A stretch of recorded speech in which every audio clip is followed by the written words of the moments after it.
All right, are you guys ready? Chapter 2, 6 through 8. Sorry, Chapter 2, 6 through 8 review. Yes? That's what we're talking about today. First thing I want you guys to do is have your books open to page 148. I should probably get there myself. And this is the part on the test that you will have that has no calculator allowed. So how do you take this and graph this mentally in your head with showing as much work as you possibly can do without doing any XY tables? Because that is basically what I need your brain to do, okay? So if we look at problems 7 through 12, you need to show as little work as you possibly can. That doesn't mean you show no work. I repeat myself. That doesn't mean you show no work. It means you show as little work as possible. So what I mean by as little work as possible is you want to look for domain restrictions, vertical asymptotes, and horizontal asymptotes. Those are the three things that you want to find whenever you're doing the Part A test without a calculator. So number 7. Number 7 is 2 over x plus 2. What is my domain restriction? X cannot be negative 2. Now, my vertical asymptote comes from having my reduced d of x. Can I reduce my function here at all? It's 2 over x plus 2. Can I reduce that? No, I can't reduce it. So my domain restriction is, in fact, my vertical asymptote. Do we all understand that? So let's look at the matching graphs and find where I have a vertical asymptote at x equals negative 2. Can anybody tell me where I have a vertical asymptote at x equals negative 2? A through F. I'm sorry? A. Is there any other choice? So it has to be A. So let's go to number 8. What is going to be my domain restriction for number 8? X cannot be 3. So is this reduced? Is this function reduced? Yes. So which of these functions has a vertical asymptote at x equals 3? Since my domain restriction is the same thing as my vertical asymptote, which graph has a vertical asymptote at x equals 3? B. Do we all agree with that? I disagree with that. I would say D as well. You got to make sure you're very, very closely counting on those, okay? So I would say D. What's that? Okay, number 9. Number 9, 4x plus 1 over x. Can I reduce that function at all? No. My domain restriction is x cannot be 0, right? So since I can't reduce this function, my vertical asymptote is also my domain restriction, so x equals 0. Now look at your A through F matching graphs. Which of those functions have a vertical asymptote at x equals 0? And C and E are your two options. So now that I can't find it by just my vertical asymptote, I need to now go and find my horizontal asymptote. So my horizontal asymptote, the numerator degree is 1, my denominator degree is 1, so therefore since they're equal, you have to look at the leading coefficient, which makes that going to be 4 over 1. And which one of those graphs out of C or E has a y equals 4 as the horizontal asymptote? C. Do we all understand how we mentally did that? Domain, vertical, then the horizontal. Do you have any questions on Part A test? Should you move quickly through this? Absolutely. This should not take you more than 10 minutes to do this. Okay? Why am I saying that? About 30 seconds a problem or a minute a problem. Okay? And there's probably only going to be about 5 of them, maybe 6 of them. Okay? Do we all understand that? Any questions? So Part A test is tomorrow. There's no calculator with it. Questions, comments, concerns? Excellent. Okay? Next, what we're doing is we're going to be going ahead and saying, all right, this was section 2.7, and this is the bulk of the material. I give you this function, and you are going to go through that mental checklist. What is that mental checklist? The domain first, then what? Vertical asymptote, then horizontal asymptote, slant asymptote, x-intercept, y-intercept. So you should have 6 items that you're going to do tomorrow, okay? And you will have about 4 of these problems on the test. Why will you have about 4 of these problems on the test? Well, let's think about that a minute. I have 3 scenarios for a horizontal asymptote. I have when n is less than m, so y equals 0. I have when n is greater than m, which means there's none. And then I have when n equals m, which is going to be the ratio of the leading coefficient of the top over the leading coefficient of the bottom. Yes? So it would only make sense for me to have 3 scenarios. So you'd have at least 3 problems you have to graph, where one of them is a horizontal twice, and the one is not a horizontal, which means, could I have a slant? Yes. Do we all understand what I just said? Now, with that being said, let's go ahead and go back to this problem. Very first thing that I want you to do is what? Domain. How do I find domain? I take my d of x not equal to 0. So 2x squared minus x is not equal to 0. What do? Take out an x. So that's going to be 2x minus 1 cannot be 0. So x cannot be 0, and 2x minus 1 cannot be 0. So x cannot be 1/2. Do we agree, yes or no? Okay, now what this means to me is that means x is an elm of the reals, and x cannot be 0 or 1/2. So I'm going to come right over here, and I'm going to make my xy table. And I'm going to immediately put on here 0 is undefined. There's a hole in the graph there. I can't have it. Then I'm going to say, oh, 1/2 is going to be undefined. It's not possible. So now I'm going to come back over here, and I'm going to do my asymptotes. How do you do your vertical asymptotes? Vertical asymptotes is found by taking the reduced d of x and setting that equal to 0. So is my f of x function reduced completely? It is not reduced completely. So that means I need to pull out an x in the top, pull out an x in the bottom.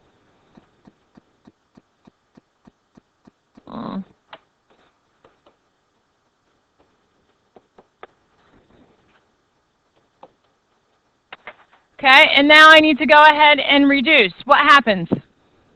The x's cancel out, and I'm left with an x plus 2 over a 2x minus a 1. This is your reduced d of x, correct? Are we good? Okay, so now I'm going to go ahead and take my d of x that's reduced, which is going to be 2x minus 1, and set that equal to 0. So x is equal to 1/2. That is actually going to mean where I put that this is undefined. What is that actually? This is actually your asymptote. Do we all see that? So if I were to draw my asymptote on my graph, I'm going to have a vertical asymptote at positive 1/2. Do we all understand that, yes or no? Okay, so now I'm going to come back over here and keep going on my checklist. The next thing I need to find is my horizontal asymptote. How do I find a horizontal asymptote? What is the degree of the numerator?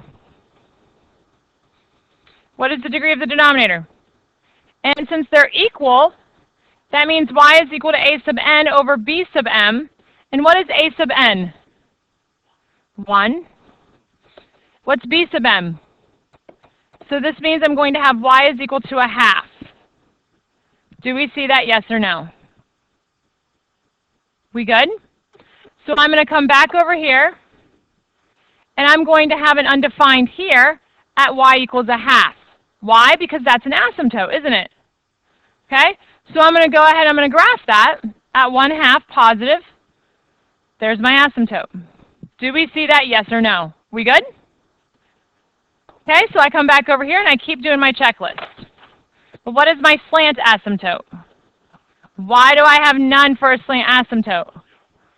Because I can only have one of the or the other, horizontal or slant. Since I already have a horizontal, I know my slant's off the market. Can't do it. Do we all understand that? So what's the next thing I need to do? X-intercept. I'm going to take n of x and set it equal to 0. So that's going to be x times x plus 2 equals 0. So x is equal to 0, and x plus 2 is equal to 0. So x is equal to negative 2. Is anything conflicting on my board right now?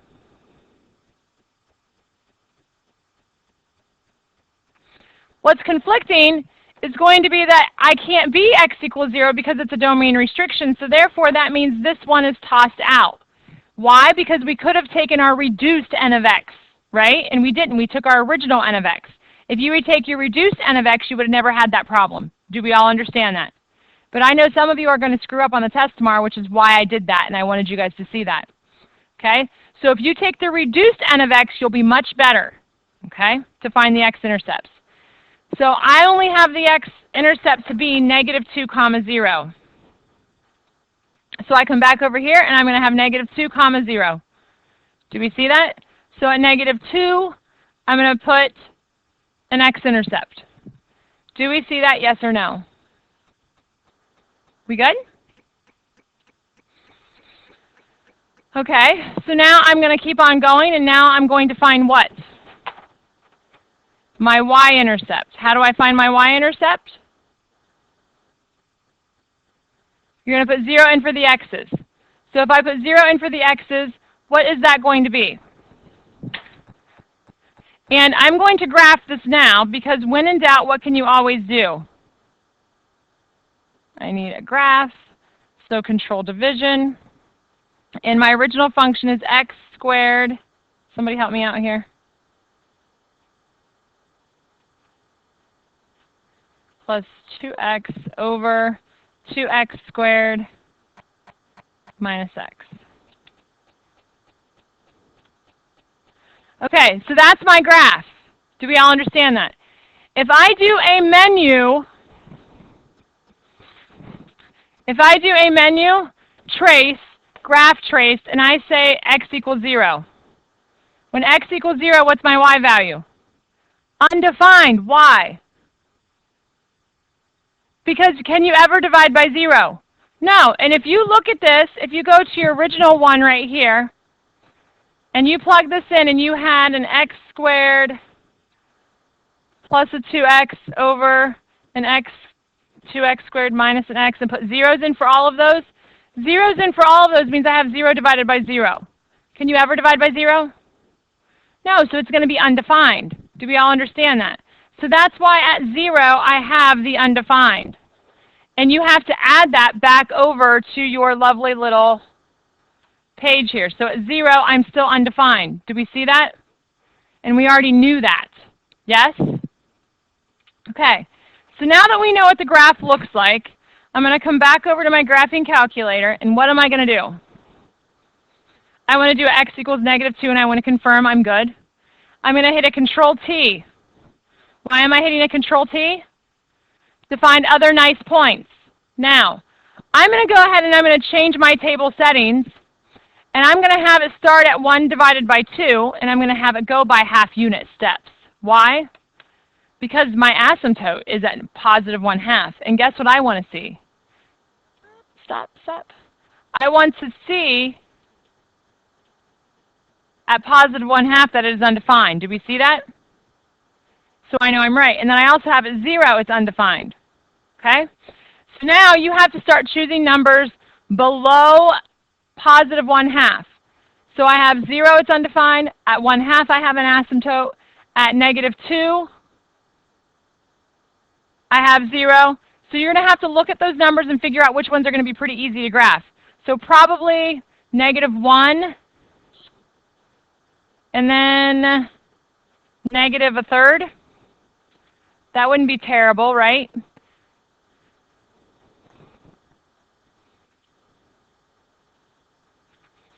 And probably -1/2 and -3/4. -4 and 0.222. Probably harder to graph.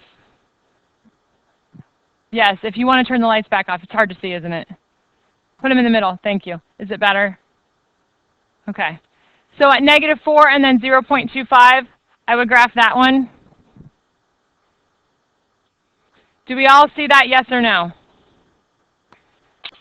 Then I'm going to come down and I'm going to graph the numbers higher than 1/2. So I'd graph the 1 and the 3, the 1 and the 1.75, the 3 and the 1, probably the 5 and the 0.75. Do we all see that, yes or no? Okay, so after you make your XY table of values, this has to be extended, and you're going to go ahead and graph these.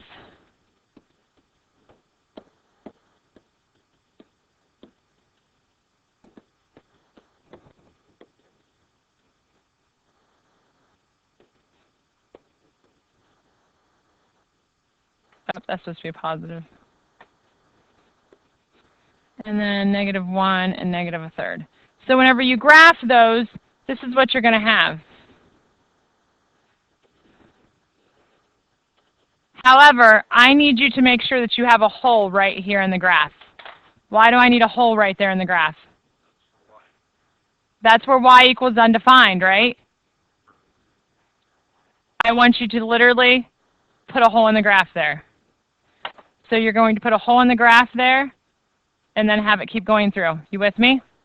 I will be checking for that tomorrow on your graphs. Okay? I'll be making sure that I see it right here. That I see those things right there. Why do I want to see those things right there? Because then I know that you get that that's what it's going to be. That it's going to be undefined. You will have at least 3 or 4 of these problems tomorrow. And I already told you, you have to be able to understand this scenario right here. When n is less than m, it's y equals 0. When n is greater than m, then there's none. And if n is equal to m, then it's going to be that ratio. I did an example like this one right here. Yes? Now, I'm not going to go all the way through this example because we don't have enough time to go over the regression if I do. So I'm going to skip all the way down, and I'm going to do, does this thing have a horizontal asymptote? Horizontal. N is going to be 2, m is going to be 1, so n is greater than m, so that means none. Yes? Which means, could I have a slant? Yes, so I could have a slant, and that means that n is greater than m by 1 unit. Do we all see that? So how do I find the slant asymptote? Long division. So if I do long division, the x plus 4 goes on the outside, and the x squared plus 0x minus 1 goes on the inside, correct? Now what do I multiply x by to obtain an x squared? An x. X times x is x squared. X times 4 is going to be 4x. Change the signs. That gives me a -4x minus 1. What do I multiply x by to obtain a -4x? Yep. Multiply, so that's -4x minus the 16. Change the signs, and you're going to have a 15 here. Do I need the 15? No. So your slant asymptote is going to be y is equal to x minus 4. How do you graph that? You're going to start, if I have to graph my slant asymptote, I'm going to start at 0, -4. I'm going to go up 1 to the right 1. And then I'm going to go ahead and put a slant asymptote there. Do we all see that, yes or no? Yes? Jaden?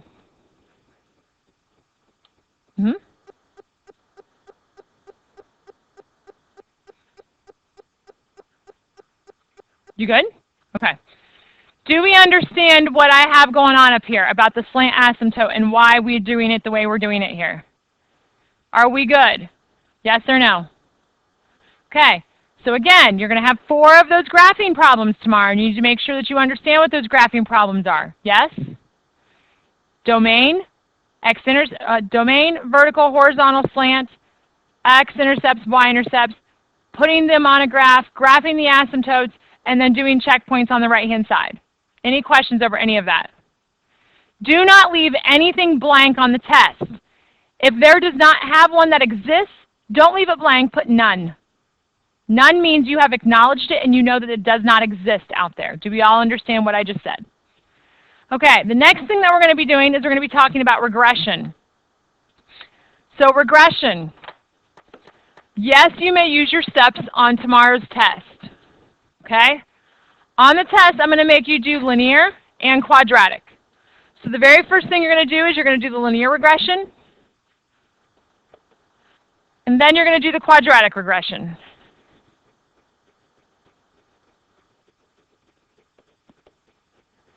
So I'm going to make you determine which one of those models is more accurate for the data that I've given you. So if I'm talking about linear regression model,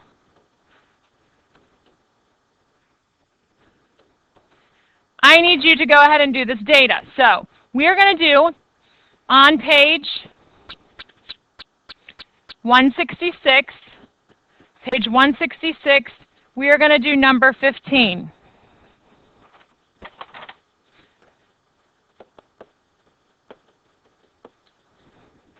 Page 156, number 15. We are going to do the hospital problem, okay? Do we all understand that? So it says, the table shows the number H in thousands of hospitals in the United States for selected years 1960 to 2000. Use the graph utility to create a scatter plot of the data. Let T represent the year, with T being 0 corresponding to 1960. So I need to enter in my data. So the very first thing I'm going to do is I'm going to create a new problem. So I'm going to go Doc, and I want to insert a new problem. I want to go to 2.1. So this is going to be a list and spreadsheet. So I'm going to go ahead and click on A and make this year. I'm going to click on B and make that hospitals. And hit enter. Yes? Okay, then on cell 1 of column A, I'm going to enter in the data. That data is going to be 0, 5, 10, 15, 20, 25, 30, 35, 40. Yes? And I have an error here. This should be a 35. Do we see that? Because the year, it says in 1960 is representing 0, and there are 5 years between 1960 to 1965. So that means 1965 would be 5. We good? Okay, I'm going to hit Control 7. That puts me up to the top of my data. I'm going to go over to column B, cell 1, and that's 6876, 7123, 7123, 7156, 6965, 6872, 6649, 6291, and 5810. I missed many.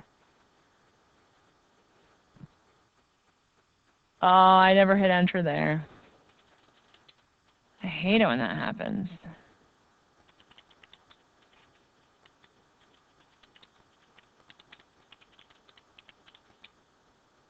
Yeah, we good?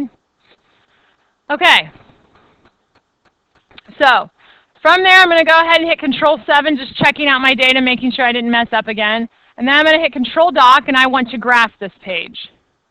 So I have F1. I don't want F1. F1 stands for function. I want a scatter plot. So I'm going to do window, nope, graph entry, scatter plot.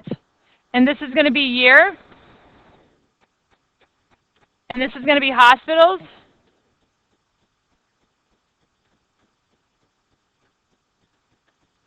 And hit enter. Why can I not see it?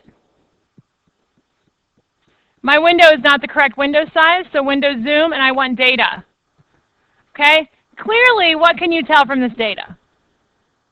It's not going to be linear, is it?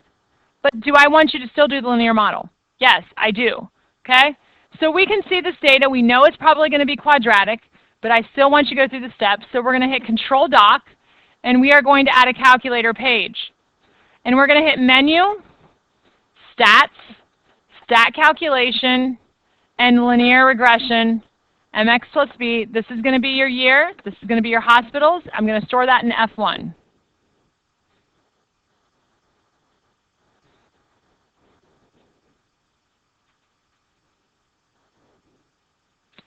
Now, your M is negative 26.64. Your B is 7295.58, and your R value is negative 0.0898. Are we all good with that? So I'm going to come back over here, and I'm going to write that down. So that is going to be negative 2664x plus 7295.58. And then my R value is going to be negative 0.08099. Okay, can you tell me, is this going to be a strong or a weak correlation? This is definitely weak, and it is negative. This is a weak, negative correlation. We can tell that by the R value. Do we all understand that? Okay, so I'm going to go back. I'm going to do the quadratic this time on the same page that I'm there. So I'm going to hit Menu, Stats, Stat Calculation, 6 for quadratic regression. This is still year. Y is going to still be hospitals, and this time I'm going to sort in F2. Why F2? What's in F1? The linear model is in F1, so I'm going to hit OK. And then I'm going to write down my ax squared plus bx plus c. A is negative 6.8165. B is going to be 40.6258. And then C is going to be 6903.19. Now, with that being said, this does not give you your R value. It gives you your R squared value, doesn't it? So I'm going to hit Control X squared to get my square root, and I'm going to put 0.991263 and hit Enter. And that's going to give me a 0.9956 for my R value. What can you conclude about your R value there? It's a strong positive correlation. Do we all understand that? It's actually going to be a negative correlation because it's going downhill, right?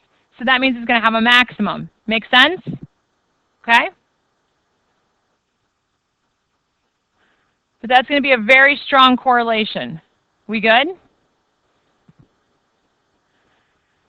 So if I come over here and I write that down, y is equal to ax squared plus bx plus c. So y is equal to negative 1.68x squared plus 40.63x plus 6903.19. And my R value we found by taking the square root, and that was positive 0.9956. Now, my A value is negative, so that makes this a negative, but it is a strong correlation because it is very close to 1. Do we all understand that? So which one of these would we want to use? We definitely want to use the quadratic model. And why do we want to use the quadratic model? It is closer to 1. And whenever we graph this thing, my question to you, if I come back to 2.2 and I hit Menu, Graph Entry Function, and I arrow up and I hit F1, does it hit many points at all? No, it's a terrible correlation, right? It definitely does not hit very many points. If I hit Tab and arrow up and hit Enter for this one, how many points is this one hitting? It's hitting 1, 2, 3, 4, 5, 6, 7 points. So since it's hitting 7 points, you know that it's pretty darn accurate, right?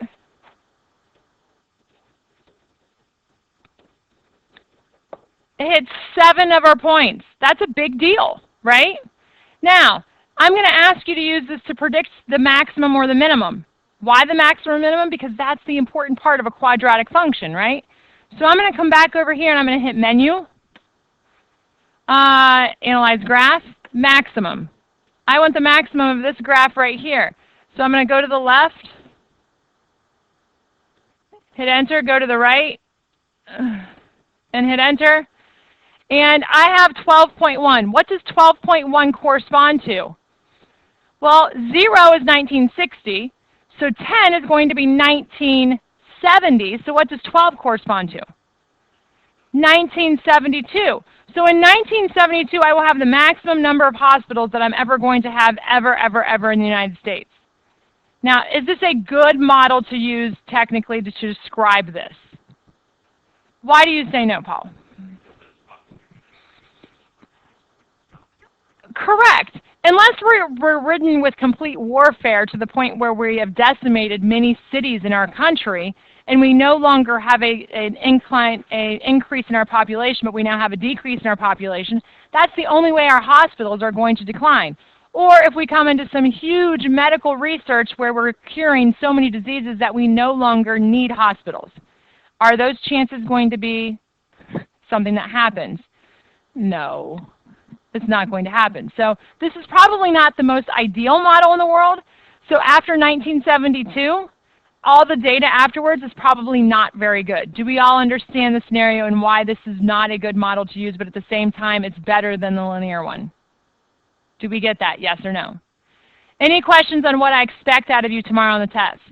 So you will have to do linear, you will have to do quadratic. You will have a Part A and a Part B. Part A is going to be without a calculator, and that's where you're doing domain, vertical, and horizontal asymptotes with as little work as possible. Then Part B, you will have at least 4 problems to 5 problems on Part B test. Why am I only saying 4 or 5 problems?